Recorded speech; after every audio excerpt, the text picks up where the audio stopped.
감추인 만나 155화 세상의 죄를 없애시는 하나님의 어린 양.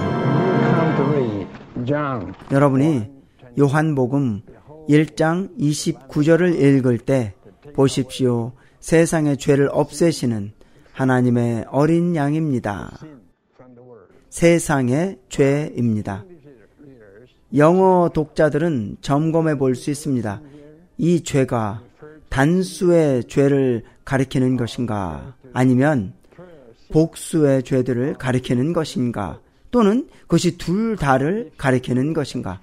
여러분이 왜 성경에 죄가 있고 그래서 여러분이 속죄 제물을 갖는지를 설명할 수 있으며, 또한 죄들이 있으며, 그래서 여러분이 속건 제물을 갖는지를 설명할 수 있다면 죄들은 바로 어기는 것입니다.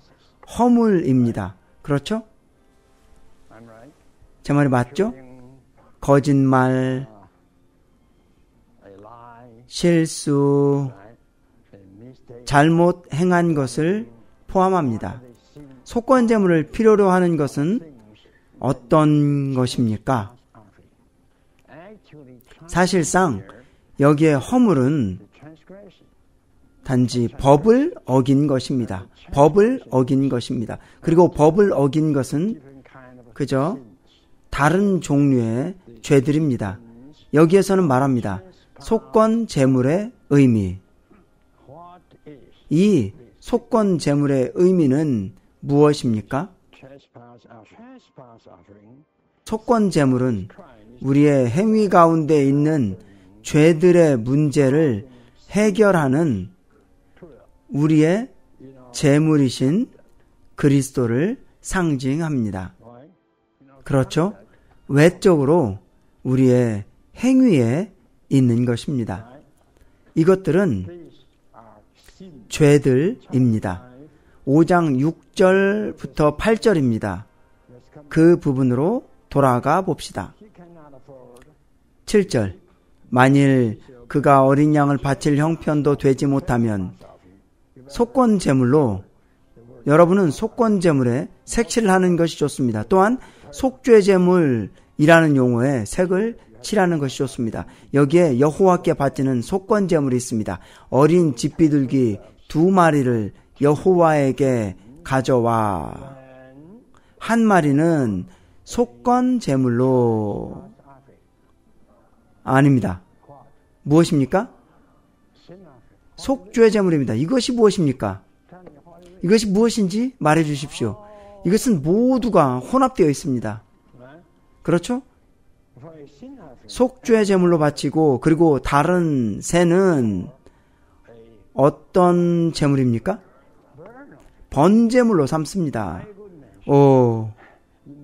이 한 구절에 한 종류의 제물이 세 종류에 있습니다. 속건 제물입니다. 이제 속건 제물이 속죄 제물이 되고, 그리고 번제물이 됩니다. 제 말이 맞습니까? 이것이 무엇입니까? 말해 주십시오. 이것이 무엇입니까? 왜 성경은 그렇게 말합니까? 여러분은 거기에 그 차이점에 아무 의미가 없다고 생각합니까? 제가 믿기로 거기에는 강한 차이가 있습니다. 이 강한 차이에는 강한 의미가 있습니다. 그 다음 계속 읽어봅시다.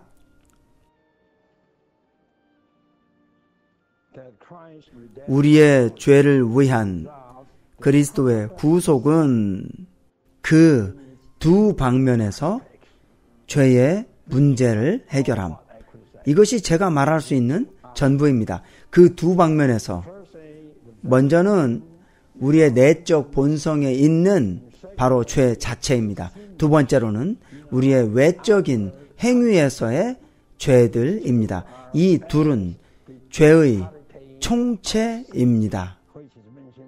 요한복음 1장 29절에 언급된 것입니다. 여러분은 죄가 무엇인지, 죄들이 무엇인지 보게 될 것입니다. 왜 요한복음 1장 29절에서 죄가 죄의 총체로서 여겨지는지를 알게 될 것입니다. 내적인 죄와 외적인 죄 둘 다를 포함합니다. 허물은 어디에서 나옵니까? 여러분의 육체 안에 있는 바로 그 죄에서 나오는 것입니다. 그 육체 안에 있는 죄가 허물의 근원입니다.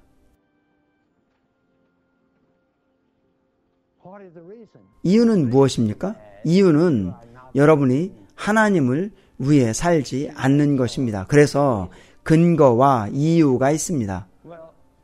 여러분과 저 자신을 돕기 위해서 저는 이것을 말하기 원합니다. 내적인 죄는 마치 남편과 같습니다. 그리고 하나님을 위해 살지 않는 것은 마치 여인과 같습니다. 이 둘이 결혼할 때 내적인 죄가 하나님을 위해 살지 않는 것과 결혼할 때 자녀가 태어납니다. 제 말을 이해하시겠습니까? 이 자녀의 이름은 무엇입니까?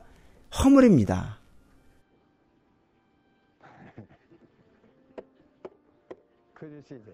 이것을 볼 수 있습니까? 저는 이것을 설명하기 위해 더 전진할 것입니다. 왜 우리가 실수를 합니까? 왜 우리가 어떤 것을 잘못 행합니까? 왜입니까? 왜 자연스럽게 우리가 거짓말을 합니까? 자연스럽게 거짓말을 합니까? 심지어 어느 정도는 의도하지 않고 그렇게 합니다.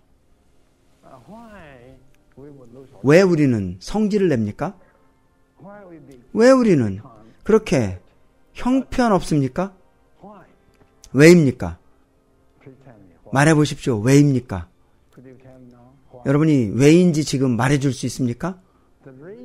이유는 우리가 하나님을 사랑하지 않기 때문입니다. 우리는 하나님을 향해 살지 않습니다. 그렇죠? 여러분이 하나님을 위하지 않을 때 여러분은 매우 느슨해집니다. 여러분은 비판합니다. 여러분은 불평합니다. 따집니다. 우리가 하나님을 위해 진지하다면 즉시로 불평이 멈춥니다. 다시 말해 농담이 멈춥니다. 따지는 것, 다시 말해 싸움, 말다툼이 멈춥니다. 맞습니까? 여러분은 어떤 것을 사람들에게 말할 때 주의하십시오. 여러분이 하나님을 위하지 않을 때 여러분은 매우 느슨합니다. 단지 우리가 하나님을 위하지 않기 때문입니다.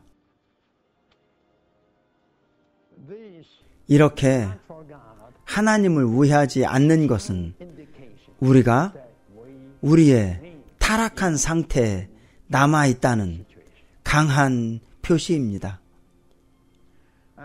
그리고 우리의 타락한 본성은 그저 육체입니다. 그렇죠? 그래서 여기에서 우리는 볼 수 있습니다. 하나님은 근원의 문제, 바로 우리 안에 있는 유일한 죄에 대해 매우 주의하십니다.